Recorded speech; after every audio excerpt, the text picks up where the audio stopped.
بسم اللہ الرحمن الرحیم۔ ناظرین السلام علیکم ورحمۃ اللہ وبرکاتہ۔ سعد بن وقاص کہتے ہیں کہ جنگ احد سے پہلے مجھ سے عبداللہ نے کہا آؤ ہم اپنی اپنی آرزوں کی دعا کریں۔ میں نے کہا اچھا، ہم ایک کنارہ ہو گئے۔ پہلے میں نے دعا کی الہی جب کل دشمن سے مقابلہ ہو تو میرا مقابلہ ایسے شخص سے ہو جو حملہ میں بھی سخت ہو اور مدافعت میں بھی پورا ہو، میں اور وہ لڑیں، میرا لڑنا تیرے لیے ہو، پھر مجھے فتح ہو، میں اسے قتل کروں اور اس کا سامان لے لوں۔ میری اس دعا پر عبداللہ نے کہا آمین۔ پھر عبداللہ نے اپنے لیے دعا کی الہی کل ایسے مرد سے جوڑ جو حملہ اور مدافعت میں کامل ہو، ہم دونوں لڑیں، میرا لڑنا تیری راہ میں ہو، پھر وہ مجھے قتل کر ڈالے۔ اللہ اکبر۔ پھر میری ناک اور کان کاٹ لے، پھر جب میں تیرے سامنے حاضر ہوں تو دریافت فرمائے کہ عبداللہ تیری ناک اور کان کیوں کاٹی گئی؟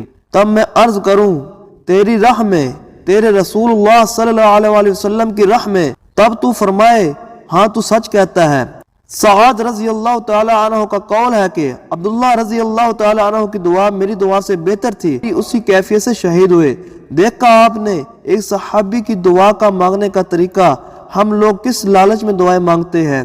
ان صحابہ نے ہمیں یہ بات بتا دی ہے کہ اللہ کی راہ کے لیے سب کچھ قربان کیا جائے۔ اسی طرح میدان احد میں جنگیں جاری تھی اور لاشیں خاک خون میں تڑپ رہی تھی۔ عالم یہ تھا کہ بڑے بڑے جلیل و قدر صحابی حملہ تاب نہ لا کر پیچھے ہٹ رہے تھے اور میدان خالی ہو رہا تھا۔ انس بن نضر میدان میں کھڑے یہ کہہ رہے تھے خدایا میں مسلمانوں کی اس فراز کی معذرت تیری بارگاہ میں پیش کرتا ہوں، کفار کی اس سرکشی اور عدوان سے اظہار برات کرتا ہوں۔ شمشیر ہاتھ میں تھی جسے لے کر آگے بڑھے۔ سامنے سعد بن معاذ رضی اللہ تعالی عنہ ملے، بولے اے سعد دیکھو سامنے جنت ہے، رب کعبہ کی قسم مجھے گواہ احد کی طرف سے جنت کی خوشبو آ رہی ہے۔ سعد رضی اللہ تعالی عنہ کہتے ہیں میں یہ ولہانہ گفتگو سن کر بے قرار ہو گیا۔ جس وقت پیغمبر اسلام صلی اللہ علیہ وسلم کی شہادت کی غلط خبر صحابہ کرام رضی اللہ تعالی عنہ میں پہنچی تھی، بڑے بڑے کبار صحابہ تلواریں پھینک کر بیٹھ گئے۔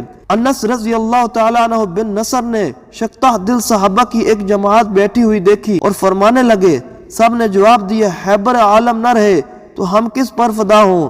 انس بن نضر رضی اللہ تعالی عنہ نے جوش میں آ کر کہا اے لوگو تم بھی اسی کام میں قربان ہو جاؤ جس پر اللہ کے رسول صلی اللہ علیہ وسلم قربان ہو گئے۔ یہ کہہ کر مشرکین کی صفوں کی طرف بڑھے اور بے شمار کفار کو داخل فی النار کر دیا اور خود بھی سخت مقابلے کے بعد شہید ہو گئے۔ راوی بیان کرتے ہیں کہ جب لاشوں کو جمع کیا گیا اللہ اکبر تو اسی سے زیادہ زخم آپ کے جسم مبارک پر تھے، کسی سے پہچانے نہیں جاتے تھے۔ ہمشیرہ نے انگلیوں کے پوروں سے شناخت کیا کہ یہ میرے بھائی کی لاش ہے۔ مارا رضی اللہ تعالیٰ عنہ بن زیاد زخموں سے چور جان کنی کی حالت میں تھے۔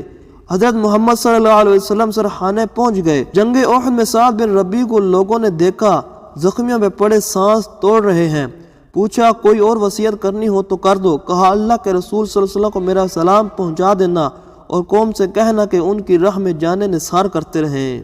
اللہ اکبر۔ دیکھا صحابہ کرام کا کیسا طرز عمل تھا، اور ہم ایک 5 وقت کی نماز پڑھنے سے قاصر ہیں۔ آپ دوستوں سے یہی ریکویسٹ ہے اپنی نماز کو نہ چھوڑا کرے، دینی کاموں میں حصہ لیا کرے، نیک کام کیا کرے، اپنے دین پر چلیں۔ جن لوگوں نے اپنی قربانیاں اپنے خون لہا کے ہمارے تک یہ دین پہنچایا، ہمیں اس دین کی قدر کرنی چاہیے۔